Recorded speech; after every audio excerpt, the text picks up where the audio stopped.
Hi students, welcome back to our channel Chemistry Lab. So நம்ம fuels and combustion unit பார்த்துட்டு இருக்கோம் இல்லையா engineering chemistry ல. So அந்த வகையில இந்த வீடியோல வந்து நம்ம பார்க்க போறது என்ன அப்படினு பாத்தீங்கன்னா calorific value னா என்ன, lower calorific value னா என்ன, higher calorific value னா என்னன்றத வந்து நம்ம basic introduction பத்தி பார்க்கலாம். Okay? So பேசிக்கா வந்து calorific value னா என்ன, lower calorific value னா என்ன, higher calorific value னா என்ன அப்படிங்கறத நம்ம basic formula எல்லாமே வந்து இந்த வீடியோல வந்து பார்க்கலாம். So வாங்க வீடியோக்குள்ள போலாம்.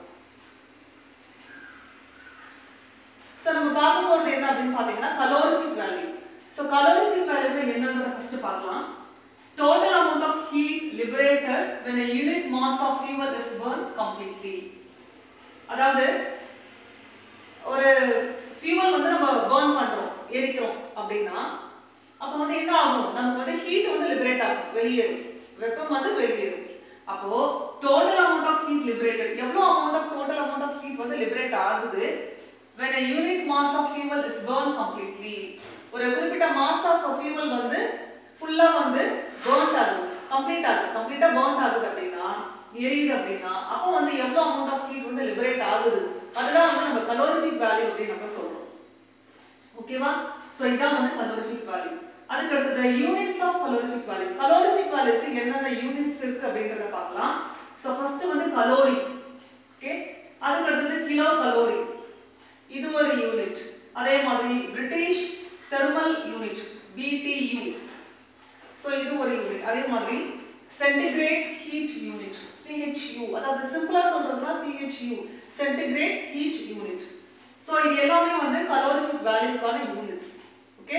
சோ அப்ப calorific value னா என்ன அப்படினா ஒரு யூனிட் மாஸ் ஆஃப் fuel வந்து நம்ம எடுத்து எரிக்கும் போது கம்ப்ளீட்டா அது process முடியும் போது total amount of heat வந்து எவ்வளவு வந்து வெளியேறுது அப்படின்றது தான் வந்து calorific value. ஓகே? அதுக்கு அடுத்து higher calorific value னா என்னன்றத பார்க்கலாம். இதுக்கு வந்து இன்னொரு நேம் இருக்கு. அதாவது higher calorific value அல்லது gross calorific value. ரெண்டு நேம் இருக்கு. ஓகேவா? higher calorific value னு சொல்லலாம், இல்ல gross calorific value னு நம்ம சொல்லலாம். So first higher calorific value னா என்னன்றத பார்க்கலாம். Total amount of heat produced when a unit quantity of fuel is burned completely and products of combustion are cooled at room temperature. அதேதான் same. அதாவது ஒரு குறிப்பிட்ட ஒரு யூனிட் குவாண்டிட்டி ஆஃப் fuel எடுத்து நம்ம வந்து burn பண்றோம், அது கம்ப்ளீட்டா burn ஆயிடுச்சு. அப்ப வந்து ஒரு total amount of heat வந்து produce ஆகும். அந்த process முடிஞ்சதுக்கு அப்புறம் the combustion products இருக்கு இல்லையா, அந்த fuel எல்லாம் burn ஆயிடுச்சு. அந்த products வந்து என்ன பண்ணும், room temperatureல cool ஆகுது அப்படினா அந்த சமயத்துல எவ்வளவு total amount of heat வந்து liberate ஆகுது அதுதான் வந்து higher calorific value. சோ கீழ பாத்தீங்கன்னா the products of combustion are cooled at room temperature. Okay? இப்போ fuel எடுத்துட்டு நம்ம burn பண்ணிட்டோம், அந்த process முடிஞ்சிருச்சு, அந்த products வந்து room temperatureல cool ஆகுது. சோ அந்த கண்டிஷன்ல நமக்கு எவ்வளவு total amount of heat வந்து liberate ஆகுது அதுதான் வந்து higher calorific value அல்லது gross calorific value அப்படி நம்ம சொல்லலாம். ஓகே? சோ அடுத்து வந்து என்ன அப்படினு பாத்தீங்கன்னா lower or net calorific value NCV அப்படி நம்ம சொல்லலாம். சோ இதோட டெஃபினிஷன் என்ன அப்படினு பாத்தீங்கன்னா net heat produced when a unit quantity of fuel is completely burnt and products of combustion are allowed to escape. இப்போ இங்க அதேதான், பட் வந்து என்ன வித்தியாசம் அப்படினு பாத்தீங்கன்னா அந்த ஒரு குவாண்டிட்டி ஆஃப் fuel வந்து நம்ம எடுத்துட்டு burn பண்றோம், பண்ணும்போது அந்த process வந்து கம்ப்ளீட்டா burn ஆயிடுச்சு, process முடிஞ்சிருச்சு.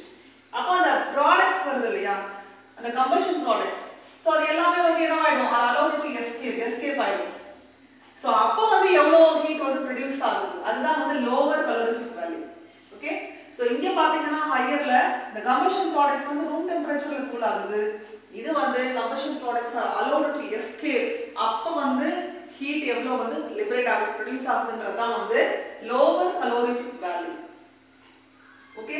சோ அத வந்து நம்ம எப்படி குறிப்பிட்டு சொல்லலாம் அப்படினா NCV இதோட ஃபார்முலா என்ன அப்படினு பாத்தீங்கன்னா NCVன்றது net calorific value. சோ இத எப்படி கண்டுபிடிக்கிறது அப்படினு பாத்தீங்கன்னா NCV GCV அதாவது gross calorific value minus latent heat of condensation of water vapor produced.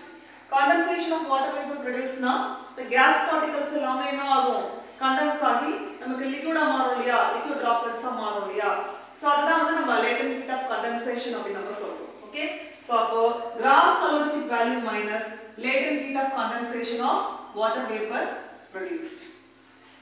So அப்போ வந்து நம்ம என்ன பண்ணலாம், NCV net calorific value எப்படி கண்டுபிடிக்கலாம் அப்படின்னா NCV equal to GCV gross calorific value minus mass of hydrogen into 9 into latent heat of condensation of water vapor. So இது எப்படி வந்துச்சு அப்படிங்கறத பார்க்கலாம். இப்போ இந்த ரியாக்ஷன் பாருங்க, ஹைட்ரஜனும் ஆக்சிஜனும் சேர்த்து நமக்கு என்ன கிடைக்குது, வாட்டர் மாலிக்யூல் கிடைக்குது. இப்போ இதனுடைய மாஸ் நம்பர் வந்து நம்ம கீழ எழுதிருக்கோம் இல்லையா, H2க்கு 2, ஆக்சிஜனுக்கு 8 8 16, H2க்கு கால்குலேட் பண்ணா ஆக்சிஜனுக்கு 16, ஹைட்ரஜனுக்கு 2. அப்ப என்ன ஆகும், ரெண்டுத்தையும் கூட்டும்போது 18 வரும். ஓகே, அதோட ரேஷியோ என்ன வரும், இங்க 1, இங்க 8, இங்க 9. ஓகேவா?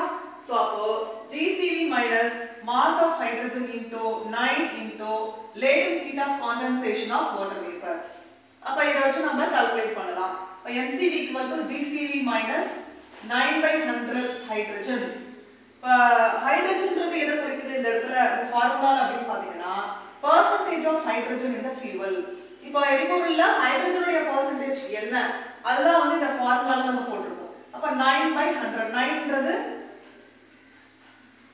இங்க கண்டுபிடிச்சோம் இல்லையா இந்த வேல்யூ. ஓகே, அப்ப 9/100 hydrogen into 587. 587 வந்து latent heat of condensation of water vapor 587.